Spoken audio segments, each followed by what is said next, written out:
رب اشرح لي صدري ويسر لي أمري واحلل عقدة من لساني يفقهوا قولي أعوذ بالله من الشيطان الرجيم بسم الله الرحمن الرحیم۔ سامعین محترم، بابرکت ہے وہ ذات جس نے ہمیں انسان بنایا، بابرکت ہے وہ ذات جس نے اشرف المخلوقات بنایا، ہمیں اشرف المخلوقات بنایا۔ بابرکت ہے وہ ذات جس نے پورے کل کائنات کو بنایا، بابرکت ہے وہ ذات جس نے انبیاء کو خلق فرمایا اور ہمارے لیے 1,24,000 پیغمبر بھیجے، ہماری واعظ و نصیحت کے لیے، تاکہ ہم اس کے بندے بن جائیں، ہم اس کی عبادت کریں، ہم اس کے دیے گئے احکامات پہ چلیں۔ دعا ہے کہ خالق کائنات لم یزل لا یزال ہمیں توفیق دے کہ ہم احادیث، فرمان، قرآن، ناج البلاغہ، صحیفہ سجادیہ پڑھنے کی توفیق عطا فرمائے۔ میرے محترم سامعین، میں کچھ عرصے سے اس حدیث کو ادامہ دے رہا ہوں۔ آج اس حدیث کا آخری حصہ جو میں آج بیان کرنے والا ہوں، اور وہ آپ لوگوں کو موضوع کا پتہ ہے، معلوم ہے، آپ جانتے ہیں کہ میں کیا بیان کر رہا ہوں۔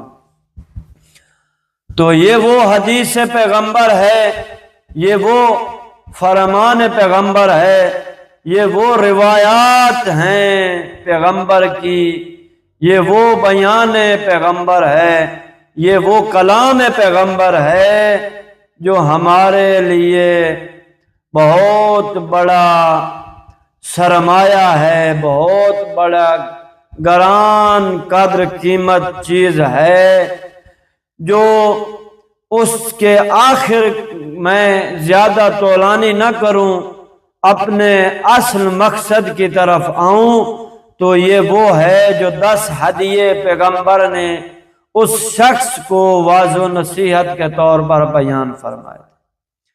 ان میں سے آج آخری ہدیہ اور آخری واعظ و نصیحت یہ ہے کہ فرمایا وَهَدِيَةُ اللَّهِ تَعَالَى أَرْبَعَةُ أَشْيَاء کہ خداوند متعال کے لیے 4 چیزوں کا ہدیہ ہونا ضروری ہے۔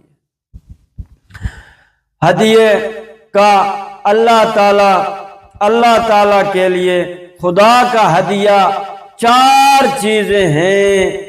ان میں سے پہلی چیز جو ہدیہ ہے وہ ہے الامر بالمعروف،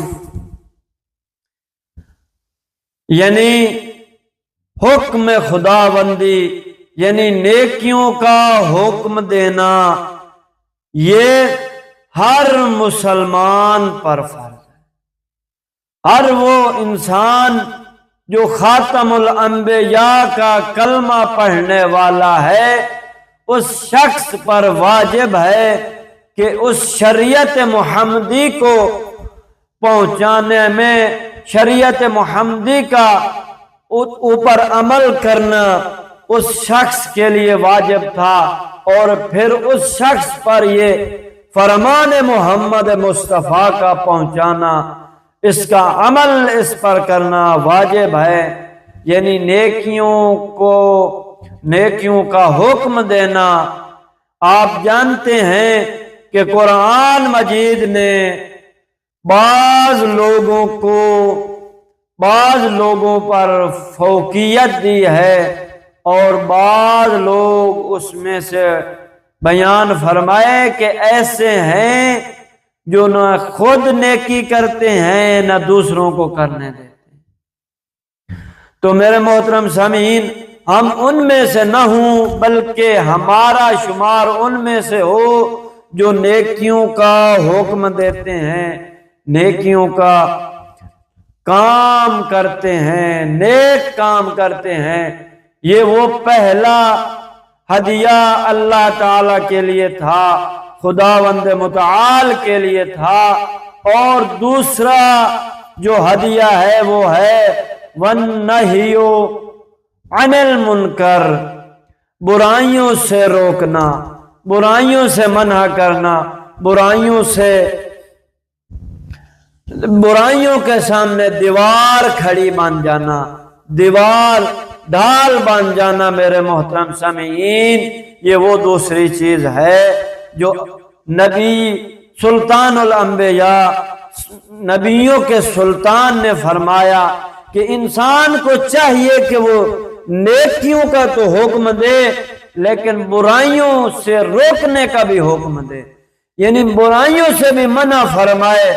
اور اگر انسان، کیونکہ وہ قرآن میں ان کا بھی ذکر ہے، یعنی نہ تو خود نیک کام کرتے ہیں نہ دوسروں کو نیک کام کرنے کی اجازت دیتے ہیں، بلکہ خود بھی برائی کرتے ہیں اور دوسروں کو بھی برائی کا حکم دیتے ہیں۔ تو لہذا ہمیں خدا یہ توفیق دے کہ ہم نیکیوں کا تو حکم دیں لیکن برائی کا حکم نہ دیں، برائی سے روکنے کا حکم دیں۔ یہ دوسری چیز تھی۔